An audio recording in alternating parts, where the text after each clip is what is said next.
ஓம் சக்தி தாயே போற்றி. நீ நல்லது நினைத்தால் இந்த தாயின் ஆசீர்வாதத்தில் உனக்கு நல்லது மட்டுமே நடக்கும். என் தங்க பிள்ளையே, இன்று சந்தோஷமான செய்தியோடு ஒரு ஆண் தெய்வம் ஒன்று உன்னை சுற்றி சுற்றி வந்து கொண்டிருக்கின்றது. என் தங்க குழந்தையே, இந்த செய்தியினை இன்று நீ தெரிந்து கொண்டு நிச்சயமாக பெருமகிழ்ச்சி அடைவாய்.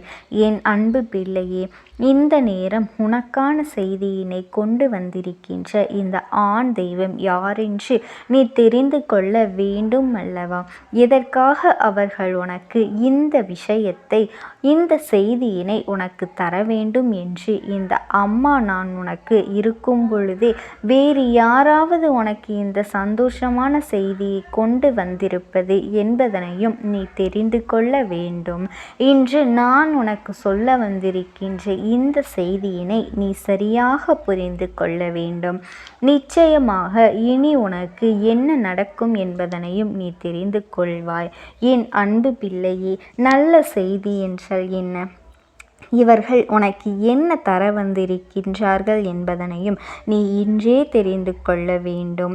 அம்மா உன்னிடத்தில் ஒரு விஷயத்தை சொல்கின்றேன், எடுத்து சொல்கின்றேன் என்றால் காரணமில்லாமல் என் பிள்ளைக்கு எப்பொழுதும் மனதளவில் சில மனிதர்களுடைய எண்ணங்கள் என்னவாக இருக்கின்றது தெரியுமா? எப்பொழுதுமே மனதளவில் லட்ச ஊழல்கள், திருட்டு எல்லாமே இதையெல்லாம் செய்வதை கூட எளிதாக எண்ணாத இந்த சமூகம் ஆடு மாடு மேய்ப்பவனையும், பண எழுதல் தொழில்களை செய்பவனும், கூலி வேலை கொத்தனார் வேலை என்று உழைப்பவர்களையும் இழிவாக பார்ப்பதுதான் இன்று இருக்கின்றவர்களின் மனநோய். உழைத்து உண்டவர்களை பார்த்து கேலி செய்கின்ற உலகம் அல்லவா? மற்றவர்களை எய்து பிழைப்புகளை பாராட்டுவது இவர்களினுடைய உனக்கான வேலையை நீ செய்து கொண்டிருக்கின்றாய். என் குழந்தையை, அம்மா சொல்ல வந்த செய்திக்கும் இதற்கும் ஏதும் சம்பந்தம் இருக்கின்றதா என்று யோசிக்கின்றாயா? நிச்சயமாக இருக்கின்றது. உன் வாழ்க்கை எப்படி இருக்கின்றதோ அதை மாற்றி உனக்கான நல்ல செய்தியோடு தான் இந்த ஆண் தெய்வம் வந்து கொண்டிருக்கின்றது. இந்த வாழ்க்கையில் எப்பொழுதுமே ஒரு சில விஷயங்களை துறந்துதான் ஆக வேண்டும். அதுதான் கடந்த காலம், வேறு எதுவுமே கிடையாது. நடந்து முடிந்த விஷயத்தை நாம் கடந்து வந்துவிட்டோம். ஆனால் நிச்சயமாக எப்பொழுதும் உனக்கு நல்லது நடக்கும் என்பதில் எந்த ஒரு மாற்று கருத்துமே கிடையாது.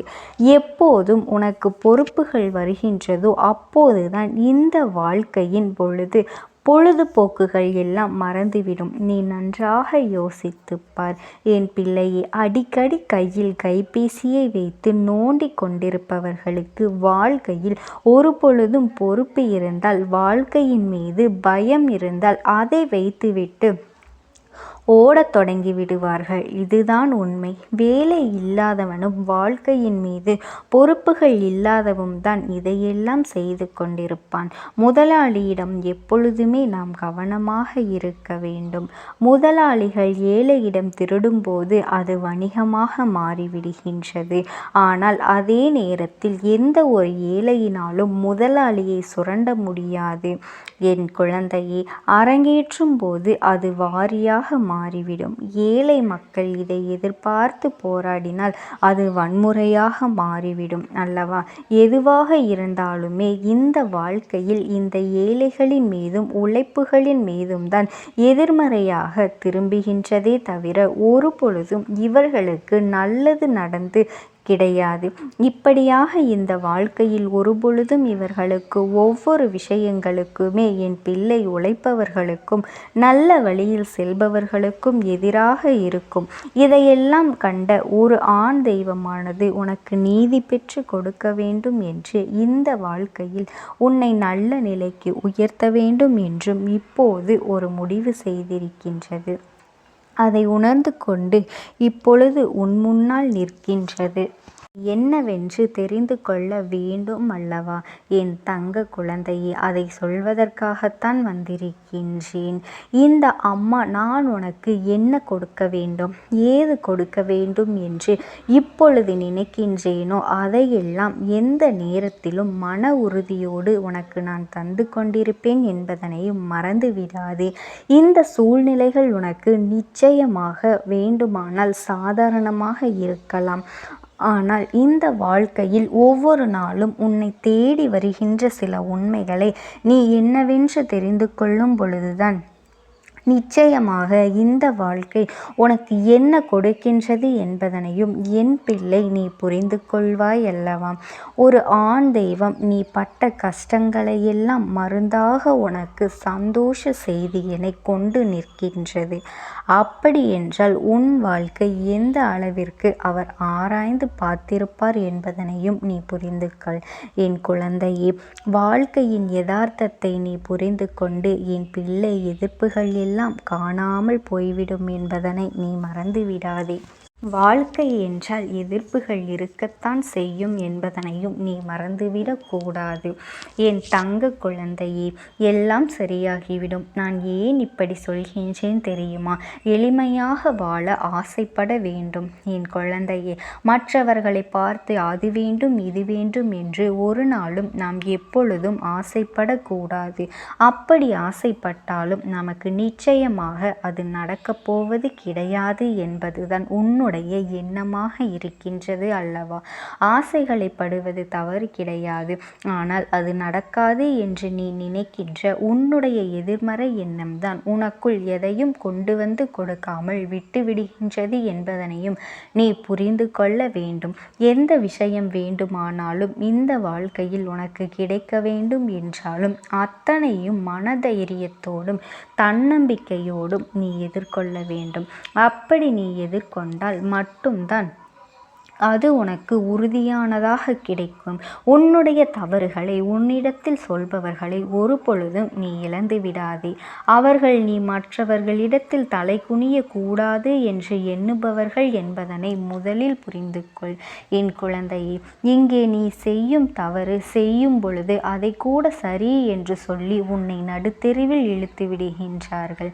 இங்குதான் இருக்கின்றேன். நீ செய்கின்ற தவறுகளை எல்லாம் சரி என்று சொல்லிவிடாமல் தவறை தவறு என்று உனக்கு எடுத்து சொல்லி உன்னை நல்வழிப்படுத்தி திருத்தி வருகின்றவனுக்கும் இங்குதான் இருக்கின்றான். இதில் நீ யாரை தேர்ந்தெடுப்பாய் தெரியுமா? நீ செய்கின்ற தவறை சரி சரி என்று சொல்லி உன்னை தூண்டி விடுபவனை தான் நீ தேர்ந்தெடுத்து வைத்திருப்பாய்.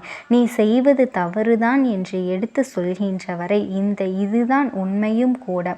நல்லது செய்கின்றவர்களை அருகில் விடாமல் தீயது செய்கின்றவர்களை எப்பொழுதும் தோள்மேல் கை போட்டு உன்னை அழைத்து செல்வது தானே உன்னுடைய வேலையாக இருந்தது.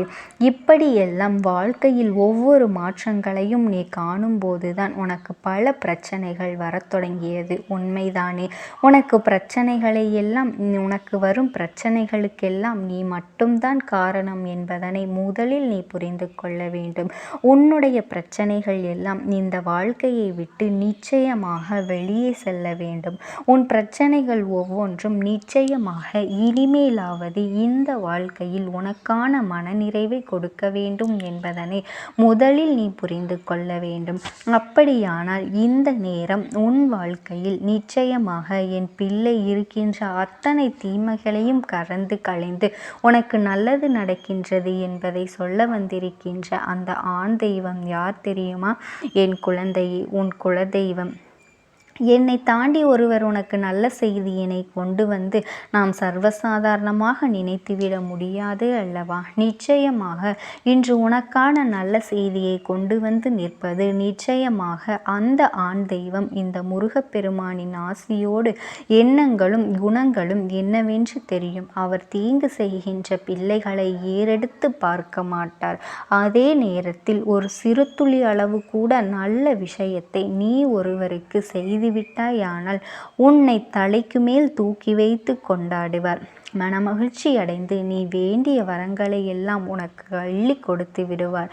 என் தங்க பிள்ளையே, எத்தனையோ முறை இந்த வாழ்க்கையில் உன்னை தேடி வருகின்ற நேரம் இந்த தெய்வம் அந்த கந்தன் உன் வாழ்க்கையில் நின்று கொண்டிருப்பதை என் பிள்ளை உன்னால் உணர முடிகின்றதாம். உணர முடியவில்லையா? நீ எதிர்பார்க்கின்ற பல விஷயங்களும் நிச்சயமாக பல நல்ல தீர்வுகள் இவர்கள் மூலம் உனக்கு கிடைத்திருக்கின்றது என்பதனையும் நீ மறந்துவிடாதே. என்றோ ஒரு நாள் உன் வாழ்க்கையில் நிச்சயமாக நல்ல விஷயம் என்று இவை எல்லாவற்றையும் நீ சற்று சிந்தித்து பார்க்க வேண்டும். என் தங்க குழந்தையே, நீ எதை நினைத்தும் கவலைப்படாதே. இந்த தாயானவளினுடைய அன்பும் ஆசீர்வாதங்களும் உனக்கு என்றென்றைக்குமே முழுமையாக கிடைத்து கொண்டே இருக்கும். ஓம் சக்தி. ஓம் ஆதிபரா சக்தி ஆனது உன்னோடு பேசுவதற்கு ஆசைப்படுகின்றது. என் தங்கமே, நான் உங்களுக்கு ஒரே ஒரு வாய்ப்பினை உருவாக்கி கொடுக்கின்றேன். அந்த ஆத்மாவின் வாக்கினை கேட்பதற்கு இதுவே உனக்கு கிடைக்கின்ற கடைசி வாய்ப்பாகவும் இருக்கலாம். அதனால் என் பிள்ளையே, இந்த வாய்ப்பினை நீ சரியாக பயன்படுத்தி கொண்டு அந்த ஆத்மா உன்னோடு என்ன பேச நினைக்கின்றது, அவர்கள் எதை உன்னிடத்தில் சொல்ல நினைக்கின்றார்கள், வெளிப்படுத்த முயற்சி செய்கின்றார்கள், எதனால் உன்னை தேடி வந்திருக்கின்றார்கள் என்பதனை எல்லாம் நீ தெரிந்து கொள்ள வேண்டும். என் தங்க பிள்ளையே, அவர்கள் எப்படி இந்த தெய்வத்தின் அருகில் வந்தார்கள் என்று நீ யோசிக்கலாம். என் தங்கமே, உன்னுடைய இல்லத்தில் சமீபத்தில் இறந்து போன ஒருவரினுடைய ஆத்மாவானது சில நாட்களாகவே உன் இல்லத்தை சுற்றி சுற்றி வருகின்றது. இந்த அம்மா அதனை கண்டுவிட்ட பிறகு, எதற்கு இங்கே சுற்றி கொண்டிருக்கின்றாய்? நீ இருக்க வேண்டிய இடத்தில்தானே இருக்க வேண்டும். என் பிள்ளையின் வீட்டில் உனக்கு என்ன வேலை என்று கேட்ட பொழுதுதான் அந்த ஆத்மா என்னிடத்தில் சொன்ன விஷயம், எனக்கும் என்னிடத்தில் இருக்க வேண்டும் என்றுதான் ஆசையாக இருக்கின்றது. ஆனால் சில விஷயங்கள் என்னை அங்கே செல்ல விடாமல் தடுத்து கொண்டு இருக்கின்றது.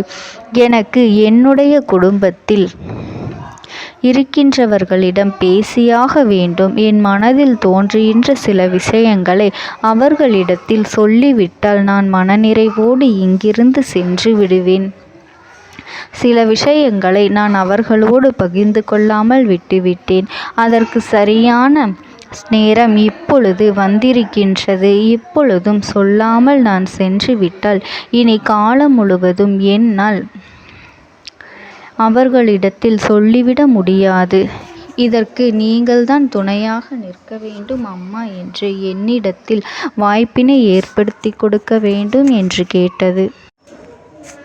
என் தங்க குழந்தையே, இப்படி இருக்கும் பொழுது அவர்களிடத்தில் சொல்லிவிட முடியாது. அந்த வாய்ப்பினை ஏற்படுத்தி கொடுத்து என் வீட்டில் உள்ளவர்களிடம் பேச வைக்க வேண்டும் என்று என்னிடத்தில் கோரிக்கை வைத்தது. என் தங்கமே, இப்படி மனதிலே எந்த கெட்ட எண்ணங்களும் இல்லாமல் உன் குடும்பத்திற்காக பேச வேண்டும் என்று கேட்ட ஆத்மாவிற்கு நான் அந்த வாய்ப்பு வழங்குவது தானே முறையாக இருக்கும். அதனால் இந்த அம்மா அந்த ஆத்மாவிற்கு அந்த வாய்ப்பினை கொடுக்க முடிவுகள் செய்து இப்பொழுது உன்னோடு பேசுவதற்காக வரவழைத்திருக்கின்றேன். என் பிள்ளையே, அந்த ஆத்மாவானது உன்னிடத்திலே என்ன பேசுகின்றார்கள் என்பதனை நான் என் மூலமாக உன்னிடத்தில் பேசி சொல்கின்றேன்.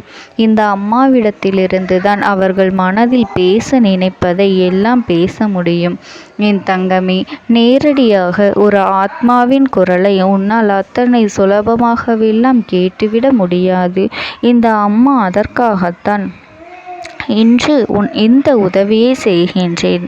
என் குடும்பத்தில் இருக்கின்றவர்களிடம் பேச வந்திருக்கின்றேன். உங்கள் எல்லோரையும் நான் இனி காணவே முடியாது என்பதனை நான் உணர்ந்து கொண்டேன். என் வாழ்க்கையில் நிறைவாக இருந்து என்னால் உங்களுக்கு கஷ்டங்கள் வந்தாலும் உங்களால் எனக்கு எந்த கஷ்டங்களும் இதுநாள் வரையிலும் வந்தது கிடையாது.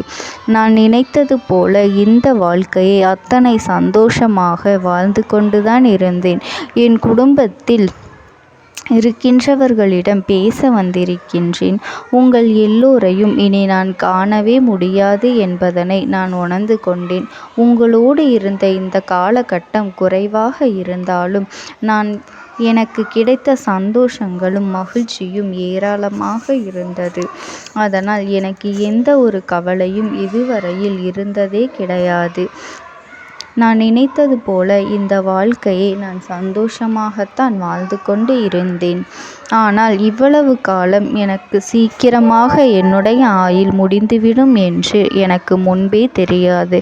அது தெரிந்திருந்தால் நிச்சயமாக என் மனதில் இருக்கின்ற அத்தனை விஷயங்களையும் நான் உங்களிடத்தில் சொல்லியிருப்பேன். ஆனால் எல்லோரும் நினைப்பது போலத்தானே நானும் நினைத்திருந்தேன். எனக்கும் இந்த உலகத்தை விட்டு செல்ல வேண்டும் என்ற ஆசை கிடையாது. மற்றவர்கள் சொல்வது போல எதற்காக பிறந்தோம், நாம் ஏன் பிறந்தோம் என்று ஒரு நாளும் நான் நினைத்தது கிடையாது.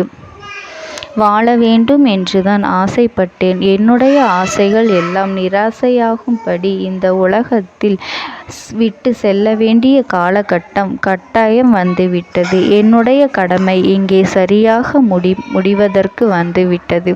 இன்று நான் உங்களோடு பேச வந்ததற்கு முக்கியமான காரணம், சில விஷயங்களை எல்லாம் உங்களோடு சொல்லாமல் விட்டுவிட்டேன். எப்படி நடக்கும் என்று தெரியாமல் நான் சில விஷயங்களை செய்தும் முடித்துவிட்டேன். அதற்காக உங்களிடத்தில் நான் மன்னிப்பு கேட்டுக்கொள்கின்றேன்.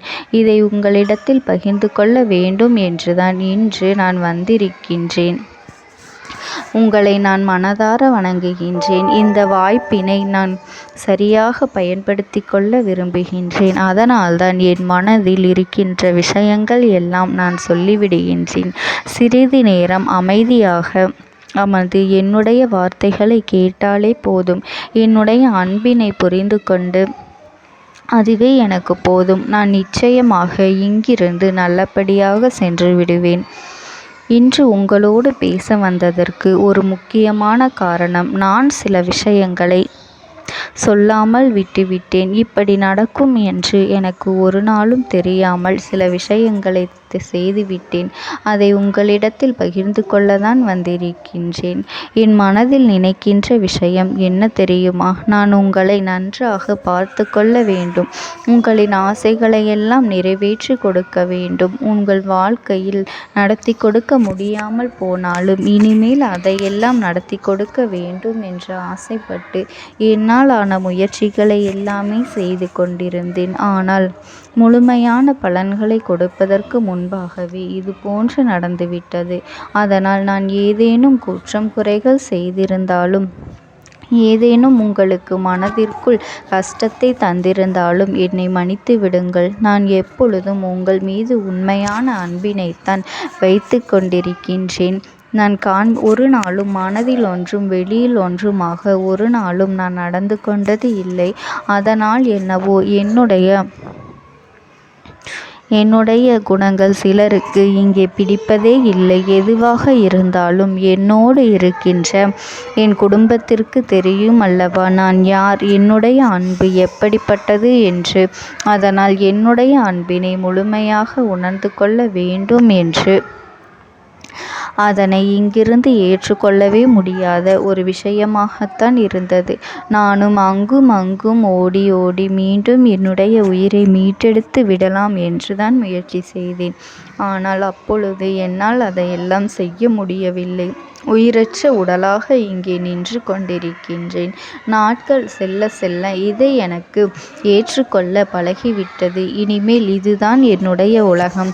மீண்டும் அங்கே செல்ல முடியாது என்பதனை நான் புரிந்து கொண்டேன். செல்ல முடியாவிட்டாலும் ஆத்மா என்று ஆன பிறகு என்னுடைய உலகத்தில் இருந்தால்தான் எனக்கு சந்தோஷம். மீண்டும் மனித வாழ்க்கைக்குள் என்னால் நுழைந்துவிட முடியாது. எனக்காக இத்தனை காலமும் அன்போடு பழகி எனக்கு எல்லாம் செய்த உங்களுக்கு நான் சொல்கின்ற விஷயம் ஒன்றுதான். நடந்தது எல்லாம் நடந்துவிட்டது. நடந்த விதையை யாராலும் இனி மாற்ற முடியாது. இனி நான் உங்களோடு இருக்க வேண்டும் என்று நினைத்தால் கூட அது நடக்காது. அதனால் இந்த வாழ்க்கையில் நீங்கள் நல்லபடியாக வாழ்ந்து சந்தோஷமாக இருக்க வேண்டும் என்றுதான் அந்த ஆத்மா மனது வேதனைப்பட்டு உன்னோடு பேசுகின்றது. என் தங்க குழந்தையே, யார் உன்னை விட்டு சென்றாலும் இந்த தாயானவளினுடைய அன்பும் ஆசீர்வாதங்களும் உனக்கு என்றென்றைக்குமே முழுமையாக கிடைத்து கொண்டே இருக்கும். அதனால் நீ எதை நினைத்தும் கவலைப்படாதே. உனக்காக எப்பொழுதும் நான் இருந்து கொண்டே இருப்பேன். ஓம் சக்தி. ஓம் ஆதிபரா சக்தி. நீ விடுதலை கொடுக்க மாட்டாயா என்று என் பிள்ளை, நீ என்னை பார்த்து கேட்கின்ற விஷயத்திற்குத்தான் நான் முடிவினை கட்டப் போகின்றேன். இன்னமும் சுருக்கமாக உனக்கு சொல்ல வேண்டும் என்றால், உன்னுடைய பிடிவாதம் இந்த அம்மாவினிடத்தில் ஜெயித்து விட்டது என்பதுதான் உண்மை. என் குழந்தைக்கு எந்த ஒரு விஷயம் வேண்டும் என்று அடம்பிடித்து இத்தனை காலமும் நீ நின்று கொண்டிருந்தாயோ, அந்த ஒரு விஷயத்திலிருந்து உன் அம்மா நான் உனக்கு விடுதலையை கொடுக்க வேண்டும் என்று என் முன்னால் கதறி அழுதாயோ, அந்த விஷயத்தை இன்று உனக்கு நான் முடித்து வைக்கின்றேன். என் பிள்ளையே, சுற்றி இருக்கின்ற உறவுகளையெல்லாம் நம்புவதை விட்டுவிட்டு சற்று விலகி நிற்பதுதான் எல்லோருக்குமே நல்லது. ஏனென்றால் யாருடைய குணம் எப்பொழுது எப்படி மாறும் என்று யாராலும் கணித்துவிட முடியாது. ஒருவரிடத்தில் நல்லபடியாக பேசிக்கொண்டு வந்திருப்பாயானால் அவர்கள் மனதிற்குள் என்ன இருக்கின்றது என்று உன்னால் ஒரு பொழுதும் தெரிந்து கொள்ள முடியாது. அவர்களுக்குள் 1000 விஷயங்கள் ஓடும். உனக்கு செய்து தருவேன் என்று வாக்குறுதியை கொடுப்பார்கள். ஆனால் அதன் பிறகு பார்த்தாயானால் ஒரு நிமிடம் கூட யோசிக்காமல் சற்றென்று இவர்களுக்கு முடியாது என்று சொல்லிவிடுவார்கள். மனதிற்குள் அவர்கள் நினைப்பது, நீ சொல்வதை சொல்லிவிட்டு போ, நான் எதற்காக உனக்கு உதவி செய்ய வேண்டும் என்று எண்ணிக்கொண்டிருப்பார்கள். இது போன்ற போலிகள் அதிகமாக நிறைந்து இருக்கின்ற இந்த உலகத்தில் ஒரு விஷயத்திற்காக என் பிள்ளை நீ ஆசைப்படுகின்றாய் என்றால் அதை மிகவும் நான் கவனத்தோடு புரிந்து கொண்டு உன் வாழ்க்கைக்கு அது சரியா தவறா என்று, தேவைதானா தேவையில்லையா என்று, ஒரு வேலை கிடைத்தால் உன் வாழ்க்கை தெளிவாக இருக்குமா என்றால் நான் புரிந்து கொண்டுதான் உன் அம்மா நான் உன்னிடத்திலே சொல்ல முடியும் என்பதனை புரிந்து கொள்.